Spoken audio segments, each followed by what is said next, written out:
ठगराज। इस तरह रास्ते में सबको चकमा देता युवक सुंदर युवती को साथ लिए घर की तरफ लौट रहा था।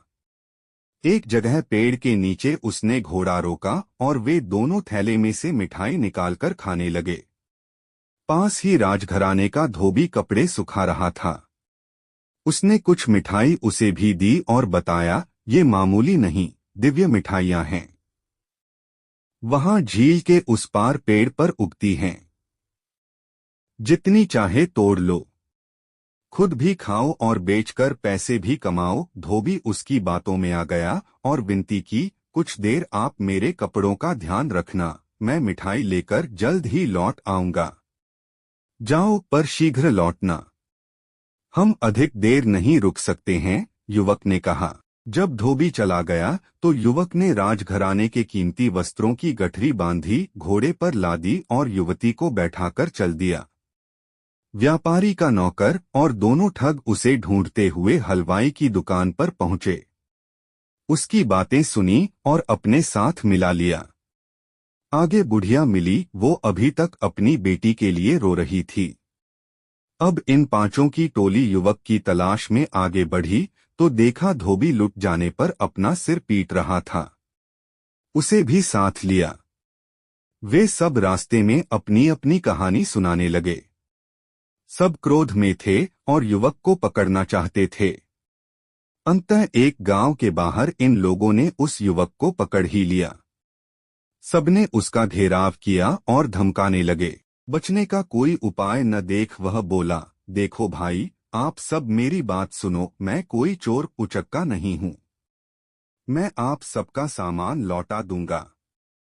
जो मिठाई मैंने खाई थी उसके पैसे दे दूंगा। मैं तो परख रहा था कि कैसे लोग आसानी से बेवकूफ बन जाते हैं। आप सब छोटे मोटे फायदे के लिए मेरी बातों में आ गए। आज आप सब मेरे मेहमान हैं। मैं आप सबके रहने खाने का इंतजाम अपने एक मित्र के घर में कर देता हूं। रात्रि में आराम कीजिए।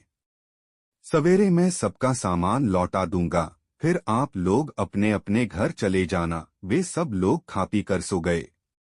युवक ने मोहल्ले के चौकीदार को घूस दी और डोंडी पिटवा दी। गांव में कुछ नए लोगों को देखा गया है, लगता है पड़ोस के जासूस हैं।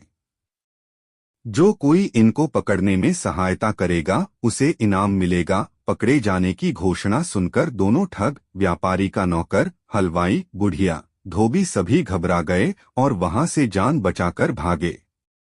जाते जाते अपने पास का सामान भी वहीं छोड़ गए। बहुत दूर निकल जाने पर जब लगा कि कोई उनके पीछे नहीं आ रहा था तो दोनों ठग एक जगह बैठ गए। एक ठग दूसरे से बोला, भाई आज तो जान बची। तुम शहर के नामी ठग हो और मैं गांव का, पर हम तो छोटी मोटी हेराफेरी करते हैं, मामूली ठग हैं। असली ठग तो वह युवक है, ठगों का राजा ठगराज। सबको खूब चकमा दिया। उधर उस युवक ने सबके भागने का तमाशा देखा। हंसते हंसते अपनी माँ के चांदी के बर्तन लिए और युवती के साथ घोड़े पर सवार अपने घर पहुंचा। घर पर माँ के आशीर्वाद से युवती से शादी की और सुखपूर्वक रहने लगा। एक दिन पत्नी ने पूछा कि उसने उन सब लोगों को क्यों सताया।